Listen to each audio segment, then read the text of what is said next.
What's up, ladies and gents? Ben Pakulski back at you from downtown Powerhouse, Tampa. Matt and I here, my good friend, just finished training chest, and we have tons of questions about chest training. So since it's chest day, I figured why not come at you with a couple great chest tips. The question I get asked all the time, and it's starting to drive me nuts, so I'm going to answer it, is how do I bring up my upper inner chest? What exercise is best for my upper inner chest? Matt, do you have an answer? Good. Thank goodness Matt didn't give me some stupid answer like cable crossovers or God knows what. The answer is there's no exercise that particularly works your upper inner chest best. It's about how you execute every exercise that will bring up your upper inner chest. So how does this work, and how can I explain it to you guys so you can understand it and apply it? You've heard me speak about strength curves. A typical strength curve of any particular muscle looks like this. It looks like a typical bell curve. You're weak at the extremes, you're strong in the middle. So if we're talking about a chest, this is the extreme of the range, I'm weak. This is the middle of the range, I'm strong. This is the extreme of the range, I'm weak. So if I'm trying to get my chest fully contracted, the goal of every exercise or every workout should ultimately be to get your chest fully lengthened and fully shortened. What does a fully shortened pec look like?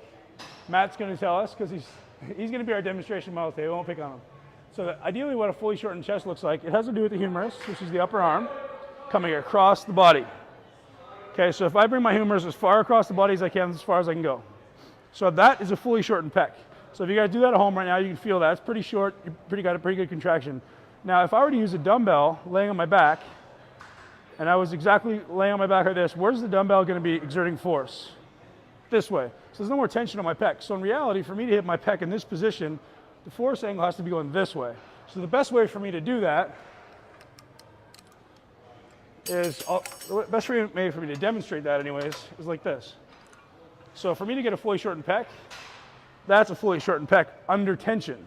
Whereas if I'm going this way, there's no tension. Because that tension, well, there may be a little bit with a cable. With a dumbbell, there certainly isn't any. So the idea is to learn how to exert tension in a fully shortened position. So we can't do that with a barbell, because with a barbell, that's as short as you can get, and in reality you need to get a little bit further across the body. We can't really do that with a dumbbell. We may be able to do it with flies, and I'll show a variation now of Matt with the flies. We need a training partner for this one. So Matt, jump on your back, grab those dumbbells. So if you want to work your upper chest, you do this on an incline. If you just want to work your inner chest, or at least get it more short, this is what you're going to do. So Matt's going to do a fly. Go through a normal range. As he comes to the top, he's going to think about squeezing his elbows together, not the dumbbells. First of all, go ahead, Matt, keep squeezing, keep squeezing, keep squeezing, keep squeezing. Right there, you can see he's got a good contraction. We're going to do that again. Now this time is where the force of the training partner is going to come in. Matt's going to keep squeezing his elbows together. Keep squeezing, pull those dumbbells right together. Pull the dumbbells right together, pull the dumbbells right together. Touch them, touch them, touch them. Now resist, resist. Good, good. Now down, back down. Good, so what we're doing is we're applying just a little bit of tension in the middle of that range. Touch your dumbbells, touch your dumbbells, touch your dumbbells, resist. Good, and back, and up. Touch them, touch them, touch them, touch them, touch them, touch them, touch them. Elbows, elbows, elbows, elbows. Good, and down. Let's do that again. I'm going to push from his elbows this time. Go. Push, push, push, push, push your elbows, push your elbows, push your elbows, touch your elbows together. Touch your dumbbells together. Come on, go. Attaboy. Good. So lay down, man. So under normal circumstance, if Matt were to do a fly, the force of the dumbbell or any resistance given by the dumbbell actually stops right here.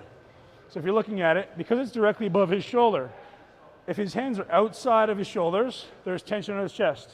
If his hands come inside of his shoulders, there's no more tension on his chest because all the weight is essentially pulling him this way.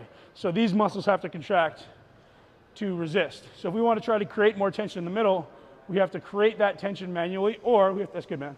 Or we have to create that tension with cables or with bands, resistance bands or something like that, which is why you see us working with bands very, very often.